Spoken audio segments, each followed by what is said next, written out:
Welcome to MarketPulse Pros and Pioneers. Each week, I talk with industry leaders on both marketing and entrepreneurship and business to find out all about their wins and failures in marketing right now. We'll hear all about successes and wins and what's fallen flat so that you can take that knowledge and implement it. Learn from the best, from the folks who've been there and done it all, as well as people just like you. Thanks for joining us. This is MarketPulse Pros and Pioneers. Hello and welcome back for another episode of MarketPulse Pros and Pioneers. And today I'm joined by the fantastic Hilary Lewis, who's the Marketing Director at Winchester Corporate Finance. Hilary, welcome to the show. Thank you for having me. It's a pleasure to be here.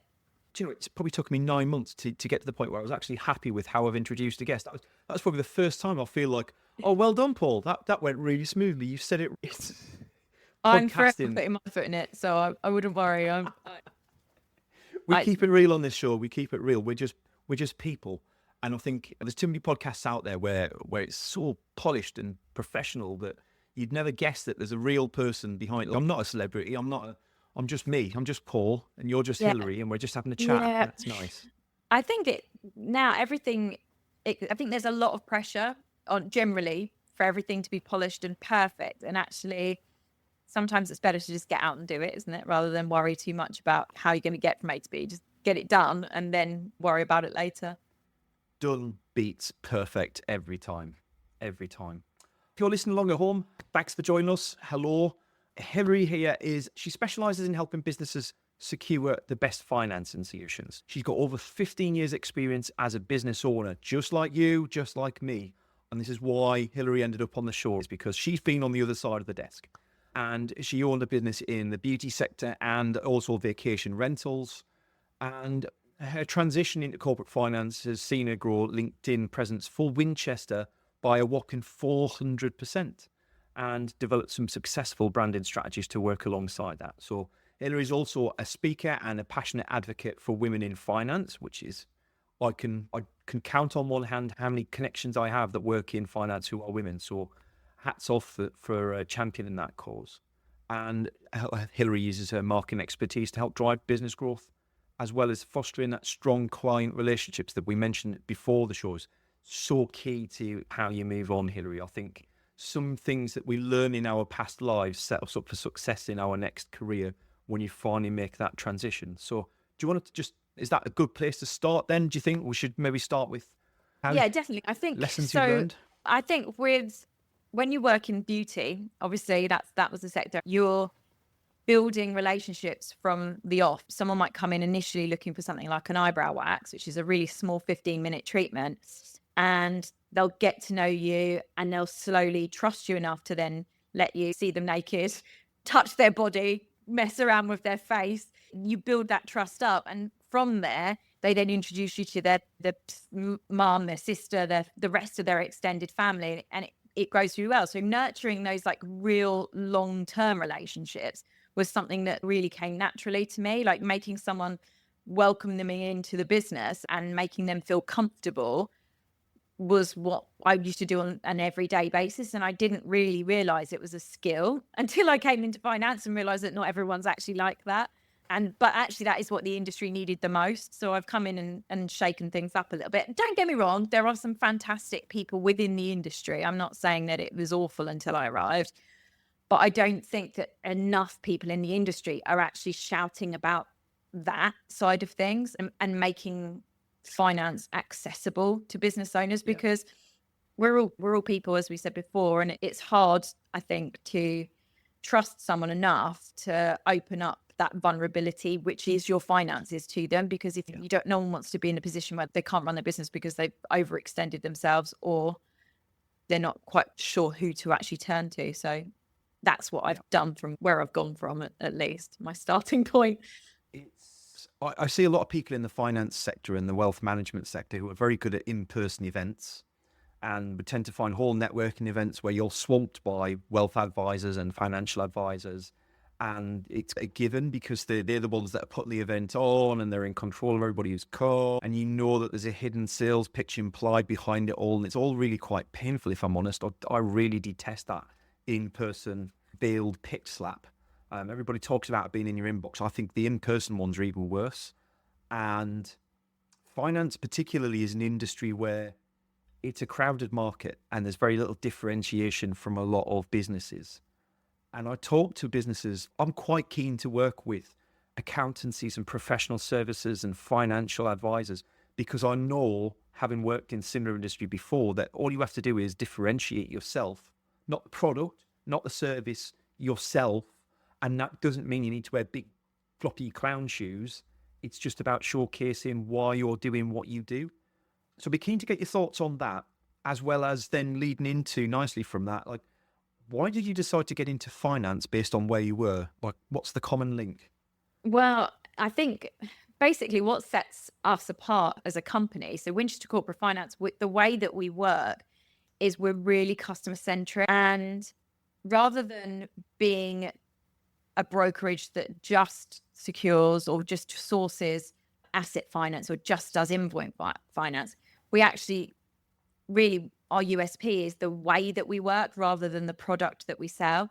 So everyone that comes to us, when they come, we do give them a business review. So first things first, a lot of business owners are using the wrong product already, or think that they want a certain product, and actually the one that would be perfect for their business is a completely different. They might not have even heard of it. So the first thing we do is actually look at them, find out exactly what they need to use the finance for, and figure out what the right product. When I had my business, what would have been perfect would have been a merchant cash advance for me. And I went to my bank manager, as you do, and they didn't offer that product, didn't mention it to me. I didn't know anything about it. It wasn't until I joined finance that I realized that would have been the product that would have been perfect. And actually it would have worked with my business model so much better than any other product that I used within the 15 years that I was in there. And I'm like, oh, that's not very helpful. But the problem is that not your high street bank might not offer that certain product. So if you actually speak to an advisor who has access to the whole of the market, or a very large chunk of it at least, they're going to be able to understand what is going to be better for you than just going to a business that only offers one product, or is like a search engine, let's say, and they're just it's like a tick box exercise. Like, we are very customer centric in our approach. And I think that really does set us apart. And I guess I really like the aspect that when I joined finance, I could literally help people who I had been in that business community that I'd come from, especially beauty in itself is often run by women. On a whole, women in business aren't as established as men. And it's something that I've become really passionate about, because I've learned since I've been in the finance industry, I was shocked to find out stats like women as a whole haven't been able to get a business loan since 1988. Before then, we needed a male counterpart to sign for us.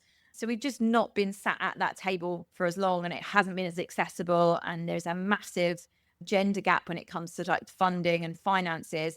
So for me, especially being able to go back to the beauty community that I came from and really help and provide that level of support has been brilliant.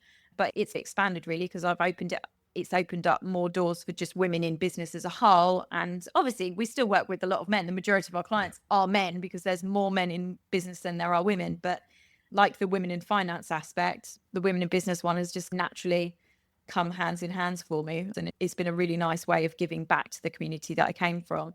But it wasn't a conscious decision that, oh, actually that's the route that I need to go down. It was just luck that I ended up randomly. My younger sister was working in recruitment, and she hadn't worked in there for before or after, but she was just helping a friend out that happened to be, and she met my boss, and she came back and she was like, I've met this company and I think that you would love it there. And at this point, I'd sold both my businesses. I was just concentrating on being a mum. And I was like, oh, I'm not really that bothered. And she was like, oh, can you please just do me a favor? I just need to at least get them some candidates. And I was like, I don't have a CV. What am I going to do? And threw something together. Didn't really think about it. Didn't think I'd get an interview, but it just snowballed for there. And I arrived for it was a junior broker position. And they were like, oh, you're a bit overqualified for this, but you've obviously marketed your own businesses. Could you maybe come back and interview for that role? And I was like, well, yeah, I can. Thinking, oh, I better Google what marketing is officially. No, I'm joking. I I had done, as part of my 20 years ago, my HND in beauty, I had done there was a marketing segment within it, but it wasn't digital marketing. It was all like old school marketing. So I did know how to do it, but it was just, it did feel that way, that I was a bit like, oh my God, can I even do this? And I still feel a little bit like that now. I always feel like that kind of imposter syndrome sinks in, thinking all these very accomplished marketers seem to really know what they're doing. And there's me on LinkedIn, like telling everyone, oh, you should do it this way. And people seem to like it. So, But that's exactly it. And I find marketers that are classically trained, and I'm just gonna say it. Marketers that are classically trained, quite often I find you fucking boring. There, I've said it. You all talk the same talk. You promote all the same strategies. We want businesses who all do the same things, and we end up shoehorning everyone into the same bucket. But I'm going to hide behind my chartered marketer degree, whatever. I haven't got a marketer's degree. I don't want one. I was told once I should get one. No, I can't think of anything worse to do with my life than get another degree or another qualification. I'm from the school of life. Do all these things, we try things. And I think just being able to be unpredictable is what a lot of people need in the current day and age. Is that what you find? yeah, yes, I don't think anyone, I like to think I have some content pillars within my social media strategy, but yeah, I don't think I'm undiagnosed, but I do think I've probably got ADHD, and I do actually think it probably helps me in the sense that no one is ever really quite sure what's going to come out of my mouth or the way that I'm going to take something and then answer it or think it. And I don't know. So I'd like to think that it keeps everyone on their toes a little bit. And sometimes I think that's the thing, isn't it? An event will happen for a lot of people, perhaps. You'll all go to the same conference or whatever, but my take on it is going to be completely different from yours if we were both there. And I think that's what's helped me so well, that coming into a new industry and being able to just journal what my experience has been and what I'm seeing and what I'm doing, that's what's resonated with people, because I don't really like social media. It's not like my bag. But when I was told oh, well, you have to join LinkedIn, it's the best thing that I ever did. Like, I actually love what I do and how I work it. But there is effort that goes into it. I think people assume that, oh, if you must just be good at social media. I'm like, no, I've had to learn how to do this. I've learned through the platform massively. I'm a big geek, so I really like to test things and look back on the data, and I'll analyze what I'm doing and my top performing posts and then try and replicate those for whatever it is my audience is looking for. But I've learned the most from following copywriters and LinkedIn coaches and getting training and picking up tips. Loads. So I feel like I've done more learning in the last 2.5 years, mainly through signing up to newsletters and reading social media posts and just the bite-sized information that my little brain can handle. TikTok is great for me to learn how to do something. So yeah, I think that's the way to go for it, especially if you've got a really small marketing budget and you can't afford to go in and go, I'm going to blow it all on signing up with some excellent marketing agencies and using their services. Or quite often I find that businesses who can run their marketing themselves in a DIY fashion manage to do things really well. But to your point earlier on, right, none of us got into what we're doing to spend half our life on social media and promoting ourselves on LinkedIn and doing marketing exercises. And so for a lot of people, it's just another competing priority, another job that needs to be done. And I'd imagine having somebody like yourself on board who's actually, it's the big shiny thing in my world right now is I need to get this nailed off. And this is my job, and I'm going to really nail it. It's invaluable to a business. And I'd say, Hartley, if you know somebody within your business who's keen to get involved, just hand it off to them, because I bet they'll do a better job than you will. Massively, especially if they're keen. But I also think you can take a horse to water, but you can't make it drink. I would love it if the director of our company would get on board and would start posting. I would love it. But Callum is not going to. No, it's not for me. I don't want to do it. That's not what I want to do. And then I'm like, the sales team, then if the brokers can get on and they'll post, but they're not as, they hate having their picture taken. They're just typical boys in the office, and they're like, oh, for God's sake, Hilary, what are you trying to get us to do now? Like, all right, I will do it then. But there's reluctance. Given their dues, they'll chip in when I say, okay, I'll be your cameraman. I've had them filming me jump in the sea in January, and I've had them, they've come and they've given their support. So they will muck in, but they don't really, I can't say they enjoy it. But it's not their day if job. you have got No, and then I've got better things to do with my time. That's your job. You do that. I'm going to be really good at sourcing this finance for someone. And that's fair. That's fair enough.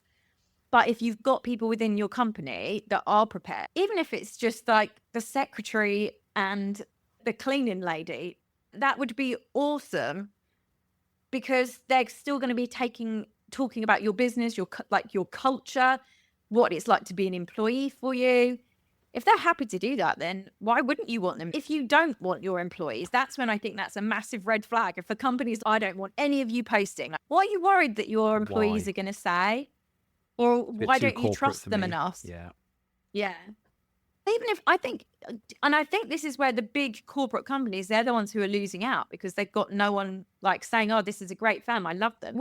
That's free advertising right there. Yeah. Like, you're going to attract more staff. Like, from an HR point of view, they should be seeing it as you're going to attract more top quality staff if you've got people actually wanting to come and work for you. It's crazy. I digress. I'm a big believer that your senior leaders in any organization, no matter how small the business is, your senior leaders are always your best salespeople. And I do totally understand that they're also the most time poor. Like, you've run a business, I've run a business, I know the competing priorities. And hands on heart, I do video for my clients. That's what Javelin's set up to do. And I still can't be bothered to do my own videos. I still hate doing my own social posts, because I'd much rather be working on client work and delivering for them to see the smile on their face, right? Exactly. My advice would be, if you're in that sort of a business where the senior leadership, they'll do as they need to do, but it's not really important to them. My advice would be just try and get some time with them once. Showcase to them what you can do with that. Get it on video, turn it into lots of things, and then go, do you know what? Here's what we create from all that. Isn't it impressive? Well, now we can all leverage your experience and your capabilities and your opinions and your sales skills. And we want to do it again next month. And just make it easy for them is my advice. That's the thing, isn't it? If you can just allow one day to get it done and time block and have structure to that content. Yeah, it depends on how much content you want to make. But yes, as you say, half an hour would be enough. And I think from their point of view, videos work really well on LinkedIn, but even if it was just a written post, one a week is going to be better than none a week, isn't it? It's just having that consistency to show up. But we're all so keen to turn up to Teams and Zoom meeting because they're productive, right? Just have a Teams meeting that's about content for your business. Record it. That's it. Done. Because I guarantee there'll be 100 bytes within that where you can either clip it out and use it as a reel, or you can just take the elements that were discussed about and turn them into posts and feed it into ChatGPT, do what you want with it. There's so many ways to make people efficient. But yeah, well, I think we always have this kind of idea of procrastination over content marketing, because, it's going to take a lot of time, a lot of effort. Somebody's got to do it and I don't want to do it. But if you can make it easy for people and just go, just talk to me about something you're really passionate about for 20 minutes. Just talk to me and I'll do the rest. Then you can build a real case for it. So anyway, we digress. Hilary, I looked at your LinkedIn profile earlier on, and you're ranked as a global top 50 women in accounting in 2024, right? That is phenomenal for somebody who's transitioned careers. Yeah. What is your passion based around for wanting women to get into the financial sector? Talk me through it. I think for me, it's just coming from a place of not feeling. When I had my business, I felt really confident. I felt like I knew everything. It wasn't until I joined the finance industry that I realized that I really didn't. And I touched on it before. I was using the wrong sort of products. And it's not a great feeling to feel like, actually more women. And when you start reading the stats and looking into the data behind like women in business and women who have been, the gender statistics that come out in the reports on who's getting finance and how they're applying it and whether they know what to do. We're way behind. We are improving. Don't get me wrong. The more recent data that's come out, we are improving, but we're not improving enough. And I think that coming from an industry, the beauty industry particularly, is so female dominant. I was shocked when I joined finance. I didn't realize that there weren't many women in it. There's no reason for women not to be in finance. There is literally none. It's not like it's a really physical job. You're not asking, you're not asking people to hod carry. You're asking people to sit at a computer and do it. And the more I looked into it, when I started, I felt like I've come from a really inclusive support network. Like the beauty industry, everyone tends to know everyone. Everyone's super friendly. We're in that kind of nurturing environment. And I want to replicate that in finance. There's not many women. I find it easier to show that vulnerable side and be like, actually, I don't feel like I know what I'm doing. I'm feeling that much easier to say to a woman within the industry than another man. And that's on me. That's not on the industry. That's just how I feel about it. But I feel like when I first joined, I thought there's not many women here. Why don't I try and meet up with some of the women that are and see what I can learn from them, see what they've experienced, get some tips. And that's what I started. I started doing some women in finance events and it just snowballed. And I felt like I'm learning here. We also, our major channels, so we obviously market directly to business owners who are looking for finance. But one of our big channels is introducers, and they generally happen to be accountants. And I thought, actually, I can learn from peers if I can get women within the industry, but I can also use this to my advantage and actually maybe start building some relationships with some local accountancy practices, maybe get some relationships and get some business and leads from there. And just started doing women in finance events that were heavy on the accountancy side. And it just snowballed. I started going to more industry events for accountants and just helping them support everything that was coming up in these meetings. I was realizing that the problems that women were having within the industry, within the finance industry, they were definitely having those same issues within accounting. And it just meant that from there, that I realized that actually they're also having these problems within business. It is just almost like a female issues within the workplace. Yeah. And they're definitely running on a regular theme. And it just made me realize that it worked really well for me from a point of, yes, I'm going to get business out of this, but also I'm going to learn and maybe I can start making the industry change and making more people aware that we should talk about this. Because when you've been sat around a table and women have been pushed out of jobs since they've left to have a baby, or they've been overlooked for a promotion, or the stories that from around the table were very similar. And it was really heartbreaking to listen to, thinking, I'm a mom, I've just come in. I don't want to feel like I can't do as well as the men within the industry. I don't want to, there have been some awful stories that have come out of discrimination, a lot of sexism, a lot of misogyny, especially at industry events where like alcohol was the finance world seems to be quite alcohol heavy, like lots of after hours. They're not socials, but lots of soirees, and it's expected to go out after work for drinks. And that's not me. Like, one, I don't really drink much now anyway, but two, like I'm at work for work. I have a home life. I'm a wife. I've got children. They're my main focus. They're who I want to be with at the weekends and in my evening time. I am not going to industry events all the time. That's not what I'm interested in at all. And I thought, I don't want to be overlooked or devalued because I'm not prepared to do that.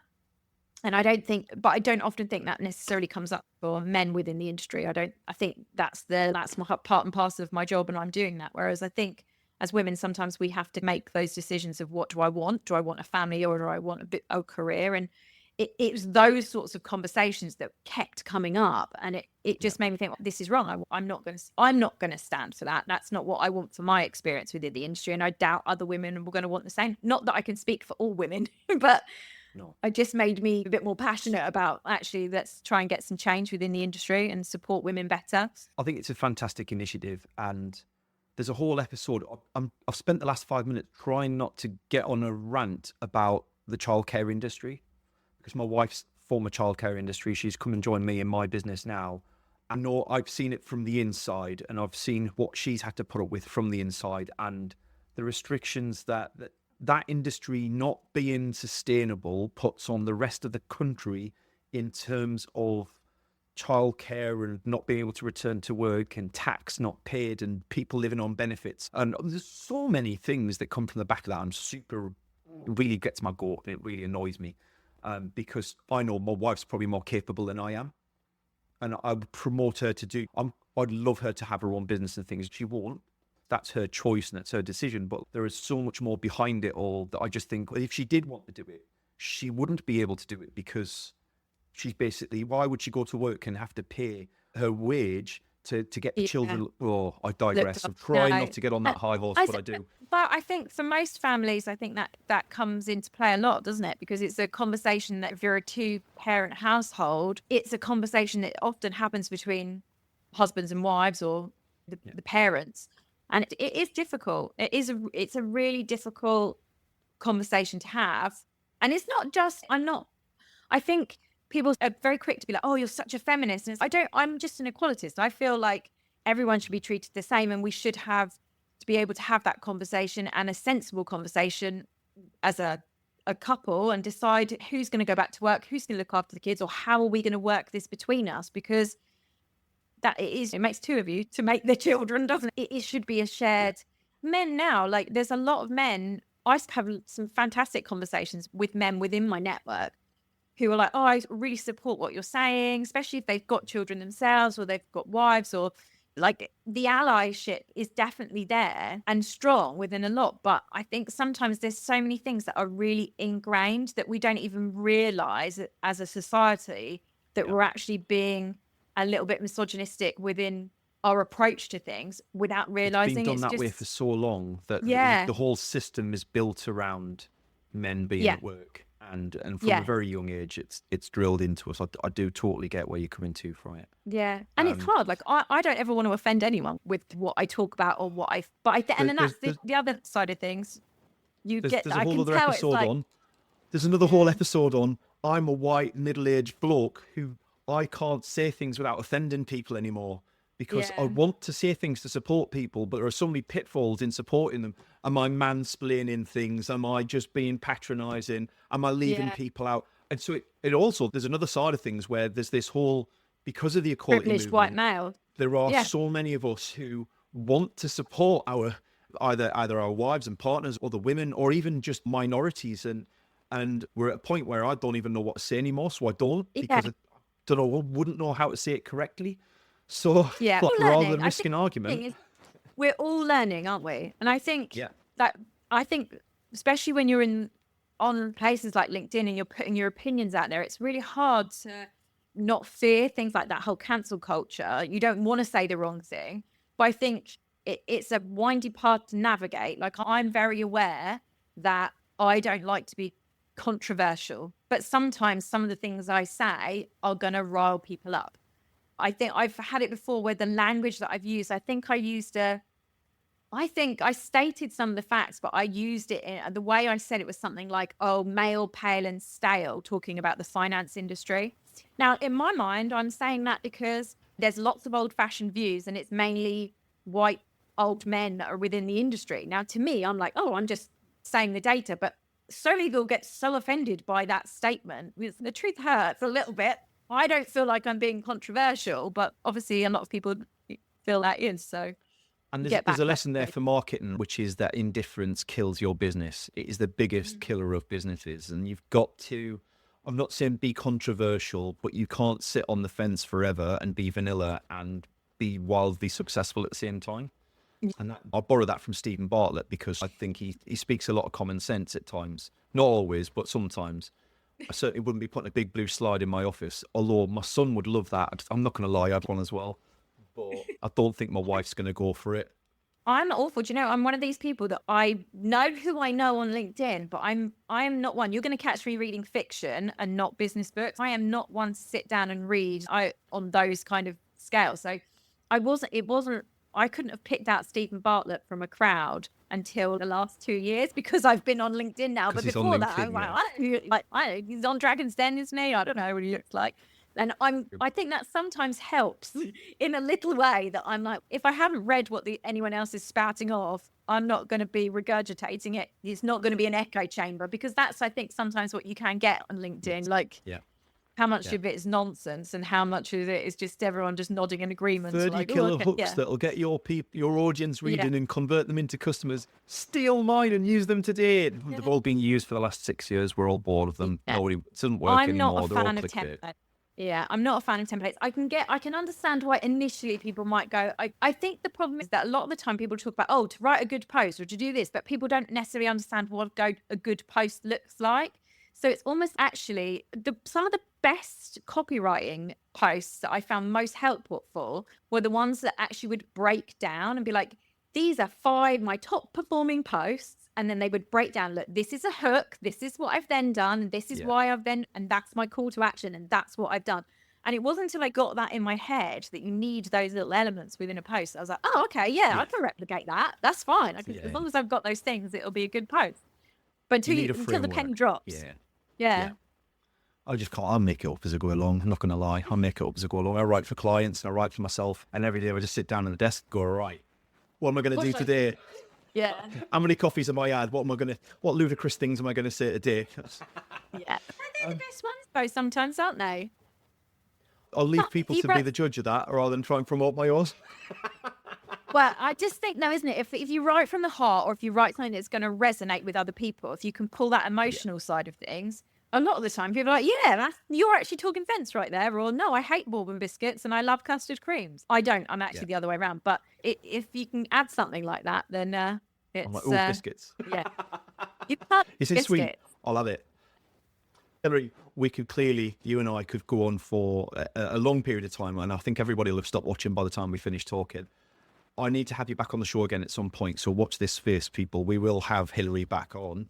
It's been an absolute pleasure, Hilary. I really enjoyed the conversation, and I think there are so many takeaways for small business owners to just listen to the bits and pieces, not everything. Please don't listen to everything, but listen to the bits and pieces and just take your own learnings from the things that we've discussed today. Hilary, if people want to reach out to you and find out a bit more, how can they discover you and Winchester Finance? So Winchester Corporate Finance is the best place, I would say, would be our website, which is www.winchester.com. And I am on LinkedIn. So if you find it, I would say that's probably the best place to start, is to literally put Hilary Lewis. Luckily for me, there's not many ladies called Hilary of my age group. They're normally that much older. And that's Hilary with 1 L. That's all I would say. And Lewis with an I. There you go. Perfect. I will make sure all that's in the show notes. And thank you very much for taking the time to come and share your experiences with us, Hilary. And I'm sure there's loads of snips. We'll get loads of content from this, and we'll be able to share lots and lots of things with the industry. If you're watching along at home, thank you very much for coming along and experiencing another episode with us. By the time this gets released, we're probably heading up to year end for most people. So scary times. Your accounts are due. That bills are due. I hope everything's well for you. Please don't forget to subscribe whilst you're worrying about what's dropped in your email box while you've been listening. And I will see you soon. Thank you. Bye-bye. Thanks for joining us for today's show. I hope you enjoyed it.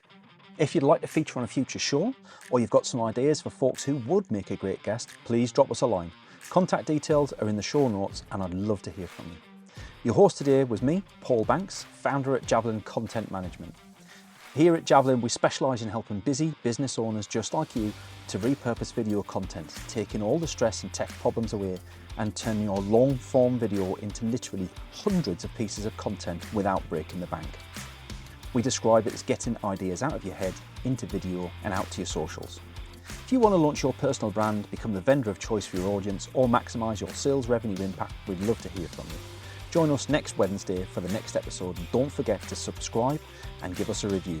Our podcast is only possible with your continued support.